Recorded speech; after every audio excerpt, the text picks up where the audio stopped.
All right, and it's now just about 25 minutes after 8 o'clock, and it's time for us to focus on your health. Today, just in case you didn't know, is Pharmacy Awareness Week. It kicks off today, and the theme this year is Safe and Effective Medicines for All. So that's the discussion that we'd like to have here. Remember, if you'd have any questions regarding your medication, medicines, feel free to tweet and let us know what your question might be. I have an able team and experts here who hopefully can answer your questions. But we'll get, first of all, let me introduce the guests that we have. I'll start with my extreme right, where we have Dr. Bina Mahinda. Welcome, and thank you for joining us. We're also joined by Dr. Richard Kamau. And last but not least, Dr. Wangoi Madenge. Thank you for joining us, Daktaris. And let's go straight into it. And of course, medicines are something that we depend on for our health, particularly when we're not feeling well. But I like the theme, safe and effective medicines, because medicines can only be safe and effective if we use them as required. Maybe let me start with you, Dr. Wangoi, on that. The importance, underscore the importance of using medicine the right way for it to be effective and safe. Okay, thank you for that question. As we start this week, we are just coming off from celebrating World Patient Safety Day. And what has been coming out for us as healthcare providers and healthcare professionals is we want the patient to be safe. And in this context, as pharmacists, we want them to be safe from a drug perspective. So some of the measures that they need to put as patients is to ensure, first of all, they visit the doctor, they get the right prescription, and they take the medicine as they have been prescribed. Yes. All right, Daktari, Doctor, I've just realized if I say Daktari here, I'll be referring to any one of you. Yes. So, Dr. Kamau, you maybe to add on to that, the importance of ensuring that we use medicine the right way, as prescribed by the doctor. Yeah, thank you very much for that. Let me underline the importance of not just what you see as a capsule or a tablet or a liquid, but the information that goes with it. Correct. I want to tell the viewers that you can never tell what medicine it is by just looking at it. What is important is the information that goes with it. And in terms of safety, what is even more important is the information that you will receive as a patient that will go along with the medicine that you have been given. Medicines without information, we call them poisons, all right? It's only when the medicine is accompanied by information that it becomes a medicine. In fact, let me say this. I don't like calling medicines drugs because we tend to use the two terms interchangeably. Medicines are not necessarily drugs, and drugs are not necessarily medicines, for the simple reason that we say that all medicines are drugs, but not all drugs are medicines. Thank you. All right, well put. And Dr. Bina, on the manufacturing perspective, what role do the manufacturers play in ensuring that we have safe drugs in the, in the system? Thank you, Michael, for that question. As a manufacturer, it starts from when we come up with the design of a drug. We try and ensure right from the formulations that we are coming up with formulations which will be safe for patients. They will be able to give the right therapeutic action to the patients. It goes through the whole process of clinical trials. After that, we have, once you know that you have a molecule, a drug which is safe for the patient, it goes for approval to the regulatory authorities. They have a rigorous process of ensuring that all the documentation has been done properly. The medicine has actually been manufactured according to the way it's supposed to be manufactured. And then after we get the approval, we have now the actual process of manufacturing, getting a product. So during the manufacture, we ensure that we have practices in place. We have systems in place to ensure that quality is maintained during the production. There is no chance of any contamination, cross-contamination. It comes for release, and throughout this process, we usually have pharmacists involved, right from production quality assurance department, release of products, which has to be done by a pharmacist, because we understand the importance of making sure that the medicines which go out to patients have the right quality and are safe for patients. All right, maybe for peace of mind for those of us, for everybody who consumes drugs, what checks and balances are put in place to ensure that that drug is actually safe for consumption? Because when we go to buy at the counter, we are purely at the mercy of the pharmacist. We believe them. In fact, the saying is that we believe them like a doctor. The minute they give us that medicine, we just believe it's going to. So what checks and balances are in place? First of all, we have to buy our raw materials from people who are qualified. So for that, we do inspections. We make sure that we have inspected the site. They have systems on their side to make sure that raw materials coming to us are qualified and the right quality that we need. After that, during the manufacturing process, we have the quality assurance people. Now, these are the people who are like the inspectors in a factory. It is their work to ensure production is done, and we have systems for maintaining quality. So we have checks at every point. We have documentation done. We have supervisors who have to be there to make sure that what is told to them is actually done. So everything has to be documented. It has to be checked by the supervisor, and we have the QA department. All right, let me come to you, Dr. Kamau. And there is now the question of, once you mentioned that the only time medicines are medicines is when they are accompanied with information. Correct. Maybe speak to the question of self-medication. We have many people who, let me take children, for example. When your child constantly gets a cough and maybe gets tonsillitis or has a swelling, there's a particular medicine a doctor will give you every time. So after some time you think, well, I have this whole cabinet in my house that I can now medicate. Is that something you recommend? Yes and no. Yes and no, because I will go back by alerting the viewer that there are reasons why you will not find medicines in a supermarket. There are reasons why you cannot pick a drug from the shelf yourself and put it in a cart and go and pay for it. And the simple reason is that it is known that that product called medicine must be accompanied by information. Now, this information, part of it is normally comes in the package. When you open the package, a box, you'll find some insert inside that has some information about that medicine. But that's a big summary of what the medicine is. The huge information is with the pharmacist. It's the pharmacist who identifies the drugs and passes that information, which is not in the insert, which is not written on the inside, and gives it to the patient. That way, the medicine becomes useful. Now, how the patient uses the medicine is another issue now. The important thing is to listen to the instructions. There are reasons why you are told this medicine is taken twice a day. Right. There is a reason why it is 3 times a day. There is a reason why it is before or after meals, and so on and so on. Okay.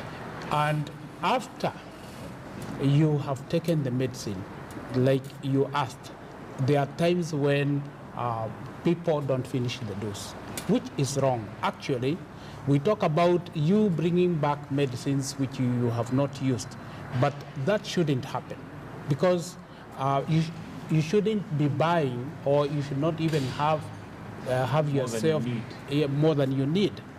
But in that inadvertent situation where you find that you have medicines lying in the house, the proper way of disposing those medicines is actually to take it back to the pharmacy. The pharmacy have a procedure of having them destroyed in an environmental way, which is still not harmful to people and to the environment. All right, Dr. Angui, let me come to you. And what Dr. Kamau is emphasizing is the importance of the information, and not that information being there just for decoration, but for you to follow that information. Correct. Now, there are several aspects to that information. There is the dosage and there is the timing. How important is you following them to the letter? Because sometimes you get to a point where maybe I forget to take medicine. Maybe it's prescribed for me to take every 8 hours. But I come to work and I forgot to carry my medicine. So when I get home, Do I do double since I missed? Yeah. Or do I now say that since I missed that particular aspect of it, now I'll have to wait for another 8 hours? What's your advice on that? My advice is there's a reason why you're given that instruction. And obviously, the dosage that you have been given may have been calculated based on your parameters as a patient. One thing you need to understand is different patients react differently to certain medication. We also have patients who have other conditions that are underlying in addition to the current treatment that you're taking. So the dosage that you're given, the treatment period that you've been given has already been calculated, and it's fit to give you the best benefit. Now, if you go and internalize differently without any cause of action, you're actually endangering yourself. And not just yourself, but also the community around you. Why are we saying this? Is because you become, some of the risks that you experience, what we normally call adverse reactions that you get from the medication, will not only end up reacting to you, but there's some information that may not be able to be taken up by registered pharmacists or registered personnel, healthcare professionals, who can be able to take actions in reducing that risk. Now, some of the burden that we see is you end up becoming sicker over time. The drug is said not to be working, so we end up getting resistance, like we see sometimes in antibiotics, and hence the reason why we are even having this global issue of antimicrobial resistance. We also get to see other burdens that fall onto the patient. For example, if you become sicker, that means you're not going to work. That means also if your income is affected. Your income is affected. The reimbursements authority, that is the insurance company as well, also have a hard time reimbursing you, because now they're wondering, what are we treating and what are we reimbursing for, because you keep going to the hospital. And even for you, and even at the hospital, that also becomes a burden because no one is created, no one is made to stay in the hospital. You need to be in a well environment. You need to be well, inside out, wholly. And to avoid all those risks, to avoid going back to the manufacturing companies where they are tasked with coming up with risk mitigation activities or risk management plans associated with certain medicines, what we are saying is just follow the instructions you have been given.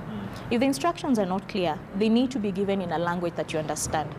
And one thing we are telling even the professionals that are working with us, who are helping us in the dispensing of medicine, that is a pharmacist, is we no longer are going to accept 2 times 3 or 1 times 2 in an envelope or in your package leaflet insert.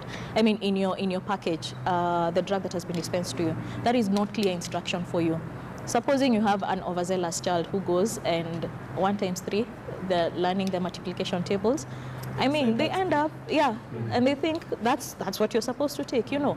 So we've seen a lot of errors over time as a result of not giving the right instructions, and we're saying no to that. All right, yeah. Dr. Kamau, while still on that, in a case where human is subject to error, in a case where one forgets to take their medicine, what do they do? All right, it really depends on the type of medicine you're taking. And I may not have time to explain here, but let me say broadly like this. When you miss a dose, you need to call back your pharmacist and ask them that you missed a dose. Is it okay to make up that dose, or do I just skip it and continue with the rest of it?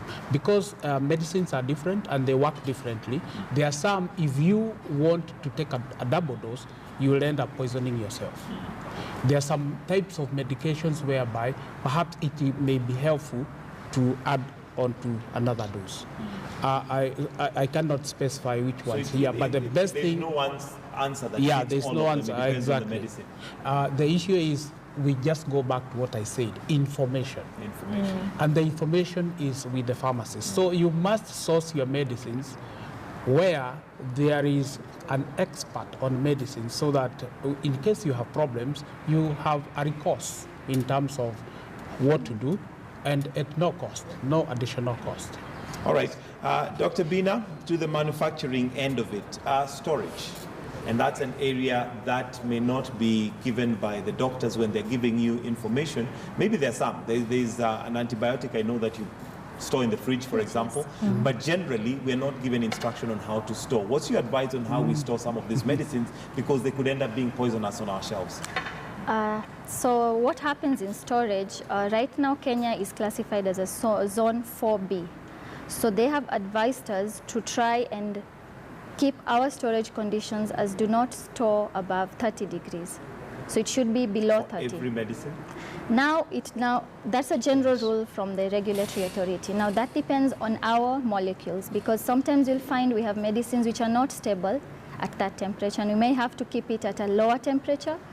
Like, for example, we have the vaccines, and we have some also tablets and all, suspension syrups, which you may have to refrigerate after reconstitution and all. So at the end, it usually depends on how the manufacturing stability is, because we do stability studies for every product we have. So based on the data we have collected, we can be able to say that this molecule is stable or not. And based on that, we do put a storage condition on the packaging. That is for that reason. So when they're being stored at the pharmacy level, they're stored at the required temperatures. And when the pharmacy is dispensing it to the patient, they will have to mention if there's any special storage conditions to be Again, put. it goes back to what you're saying, information, yes? Yes. Yeah, let me add on to that. A mistake many patients make. Usually they will receive instructions on storage conditions. And the shelf life of any medicine depends on how you store the medicine. Correct. Okay? Now, in the specific case where you have been told that this medicine, I like to use medicine, must be refrigerated, the mistake they do is some patients do put that medicine in the freezer compartment. Oh dear. And there is no medicine that we know Should be in the freezer. that should be in the freezer compartment. Some medicines, when they freeze, they separate and the medication quality disappears. So when it is refrigeration, just put it in the normal refrigeration cabinet and not the freezer. And how important is it to also just keep note of expiry dates? Because like you mentioned, there are times you'll get medicine that you've been given that is more than you need. For instance, painkillers. You may be given painkillers that you're told these ones take as and when you need. So at the point where pain disappears, you stop taking them. But maybe you're left with them. What do you do with them? You did mention that we should take them back to the pharmacy, but we have a tendency, particularly for headaches or things that we might think are minor, to keep them and say, for the day that I'll need them, I will come back to them. Now, that's a very important question. The expiry date of any medicine is usually accompanied. That information is accompanied with the medicine. But maybe to provoke your thinking, usually you will find that the expiry date is written in terms of month and year. Okay, when it says it expires at the end of January, year 2019, we are saying that that medicine may not be useful at midnight, 31st January 2019. But Bwana Gitonga, I'll ask you, what is that magic that is going to happen on midnight 31st 2019 that you can take the medicine 1 hour before and 1 hour after that medicine is not useful for you? Okay?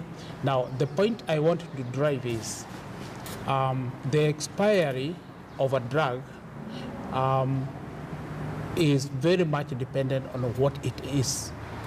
There are some medicines, if there's a shortage, they are written that they are expired, but we know they are useful. Okay? But then the law says you can't sell. Now, if we leave that story aside, because it's a little complicated, when the medicines expire with you, the point is just to take them back to the pharmacy. I don't know whether I answered your question. Yes, you have. Yes, you have. Yes, yes. Let me just add on to what he's also saying. In as much as we know that a medicine is supposed to expire on this particular day, we have certain medications, especially pediatric dosages that require reconstitution. Sometimes you've seen that in a powder form. Right. Then a pharmacist opens up and adds water and mixes it and it becomes a syrup. Such medicine sometimes, in as much as it has an X duration, let's say a few years to go until it expires, some of those medications are only active up to a period of not more than 7 days or 14 days after reconstitution. Because after that, now the molecule itself, the one that causes you to get the relief or the effectiveness of relief from the disease process that you have, now starts depreciating over time. So as you continue taking that medication, let's say after 2 or 3 days, you realize you're feeling well, then you stop taking the medication, then a month later the issue recurs and you think you can go back, there is a potential risk that you might be taking a drug that is no longer effective, or it's not active, or it could even lead to other poisonous effects that we were talking earlier. All right, we'll still need to wind up. Let me come to you, Dr. Bina, and another question that comes in very often is a question of original versus generic. And this has a lot to do with cost. There are those who feel that anything that is generic is probably a counterfeit or an imitation. Please clear the air for us. Is that the truth? No, because I'll explain. Because I come from a generic industry and I have seen how medicines are made. What usually makes the difference between the original medicine and the generic molecule is usually the processes which are involved when they first manufactured the product. They have to do so much more. Do clinical trials, see if they're working or not, do post-marketing surveillance. There's a lot involved. Whereas for generic, we come in after the original has finished all the processes. So he knows the risks involved, he knows the side effects and everything. So we are working with a molecule, we know all about it. So that is why you'll find cost comes down when it comes to generic. But other than that, when you see the quality, like in Kenya, we have our Pharmacy and Poisons Board, who do an inspection every 2 years. So they inspect us every 2 years to see if we are complying with the good manufacturing practices. So if they're able to go through all these and see that we have the right procedures in place, right documentations in place, and usually when a product is made, we usually have the quality control laboratory, which does a complete analysis of the product, so that the product comes to the market when it has passed all the tests, it has the required amount of the drug, there is no contamination, there is no problem. So what I can say is generics are just as safe to use as original medicines. Yeah, I wanted to add on to that because patients and the people out there do confuse generics with fake medicines, which is not the case. Okay? Generics are just good medicines, but just like they are counterfeit medicines and they are also fake medicines, you can get fake generics and you can get fake original drugs. So the two should not be confused. Should not be confused. All right, we'll need to wind up. I'll start with you, Dr. Wangoi Madenge, and maybe bring in the aspect of food and diet when it comes to medication, because I think it has a role. Sometimes when we just take medicines without considering the food that we're taking, we may be undoing what we're trying to do, as you include your closing remarks as well. Yeah. It's important again. That's why I was saying, just to touch on what Dr. Kamau was mentioning, it's important to listen to the instructions that you're given. And the reason because we know some drugs, depending on how they're metabolized inside our body, they react to certain foodstuffs. So we can tend to get food and drug reaction, or we can get drug to drug reaction. So it is important as a patient, listen to the instructions keenly. There are some foods that will do well, maybe because they do well, they're digested well, they're absorbed well with fatty foods. So you would be expected to, or you would be recommended to take food whenever you're taking that medication. We know certain medications also cause harm when they're taken on an empty stomach, can cause irritation along the gastrointestinal tract. And we also know there are certain medications that do not do well with certain medicines, and they end up causing reactions, like for example, browning of the teeth, if they're taken with milk and certain such foods. There are also some foods that do not go well with certain medication, like for example, pomegranate juice or certain juices that you'd be required not to take. The key thing here is information. The key here is information whenever you're taking that medication. And that's where we say, if you decide to self-medicate, you go and you buy the drug, you are actually eliminating the expert's opinion, who will be able to guide you on what is expected. All right, I'm really told we're out of time. Daktari, I'll need your closing comments. Just one sentence rule of thumb for you in terms of medicine. What I will say about medicine is that patients should not expect that there is such a thing as an absolute safe medicine. All medicines do have side effects, absolutely, all of them. All of them. And what matters is the risk, the benefit ratio. Every time we give you medicine, we have weighed that the benefits are more than the risks we are taking. All right, Dr. Bina, your closing remarks in a sentence, please. We are out of time. Okay. So I'll just also emphasize on what the two of them have said. Mostly is information, and as manufacturers, we usually try as much as we can to put information on the outer packaging. We put inserts because we try no medicine should go out without an insert. And that insert is not only for those dispensing the products, it's also for the patients to try and read so that you get more information, because sometimes the pharmacist may not have explained everything to you. Absolutely. So just try, read it, because it will always be in English, which is also easy to understand. If you can't understand, ask someone, but everyone should try and read what is there. Make sure you get the information. Keyword here, I think, is information.